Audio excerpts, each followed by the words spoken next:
Greetings and welcome to this episode of The Way of Tech, where we explore how some of the principles behind technology can help be applied to ordinary life. Today we consider the power of first principles thinking and how rediscovering what's truly essential can free us from habits, assumptions, and inherited limitations that may be holding us back. Whenever technology makes a major leap forward, it's rarely because someone merely improved an old design. Most breakthroughs emerge when someone steps back, wipes the slate clean, and asks the simplest and hardest questions of all, like what are we actually trying to accomplish here? What is the fundamental problem?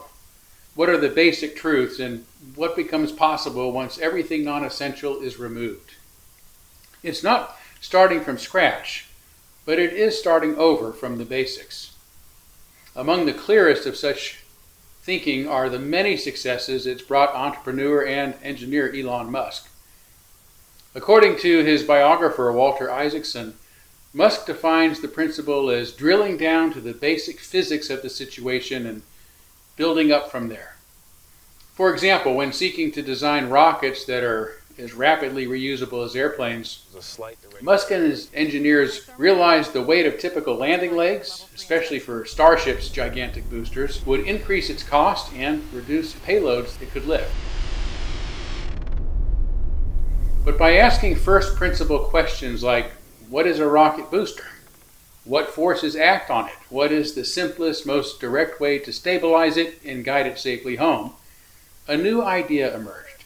Catch the booster as it descends, not with a net or a ship, but with two gigantic mechanical chopstick-like arms attached directly to the launch tower.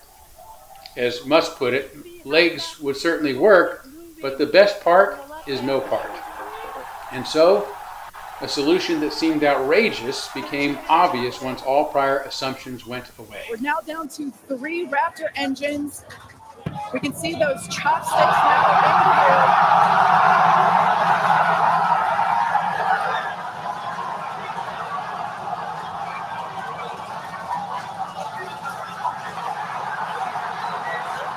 in the booster having burnt shutdown.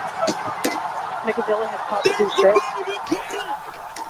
Musk has used this approach again and again when reviewing budgets across his companies, for example. He has asked teams to reduce their expenses so aggressively that they will later need to add back at least 10% that they've discovered truly matters, forcing them to rediscover what is absolutely essential rather than what they have simply grown accustomed to.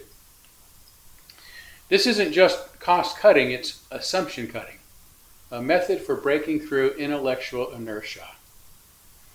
But first principle thinking is not just for rocket scientists.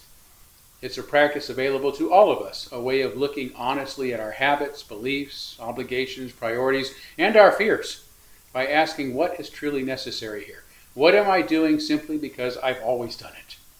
What assumptions are unconsciously shaping my choices, and what becomes possible when I stop relying on them? When we pause long enough to examine the foundations of our lives, we often discover that many of the limits we experience are inherited, not inherent. That we've accepted routines that no longer reflect our values and are holding on to beliefs that may have once worked, but are now holding us back. And often we've been operating on the ideas and expectations of others that we never considered or chose for ourselves to begin with. Exponentially advancing technology challenges these comfortable assumptions every day. AI, automation, robotics, biotechnology, and quantum computing are reshaping what's possible so quickly that yesterday's truths no longer guarantee tomorrow's outcomes or successes. In such an environment, relying on tradition alone, whether professionally, socially, or personally, can lead to failure. But a first principle is neither a preference nor habit. It is a constant that remains intact when everything else changes. In physics, it might be gravity or conservation of energy. In personal life, it might be kindness, integrity, human dignity, tolerance, courage, and so forth. So when we let go of our long-held assumptions, we begin to rediscover what foundations really matter. And suddenly, new possibilities begin to appear. Problems that once seemed complex become simpler. Difficult choices become clearer. Even our everyday frustrations can benefit from first principle thinking. Instead of asking, how do I get better at maintaining all my obligations, we might ask, do all of these obligations actually belong in my life? Instead of asking, how do I make people agree with me, we might ask, what can I learn from them? Instead of asking, how do I keep up with exponential change, We have liftoff. we might ask, what core principles anchor me, no matter how fast things are changing? Pitching downrange. When we let go of our assumptions about ourselves, about others, about what is or isn't possible, we create space for new ideas, new innovations, new possibilities, and new ways of living. We become less brittle and more adaptable. And like engineers designing a rocket from scratch, we begin to imagine new ways of reaching for the sky.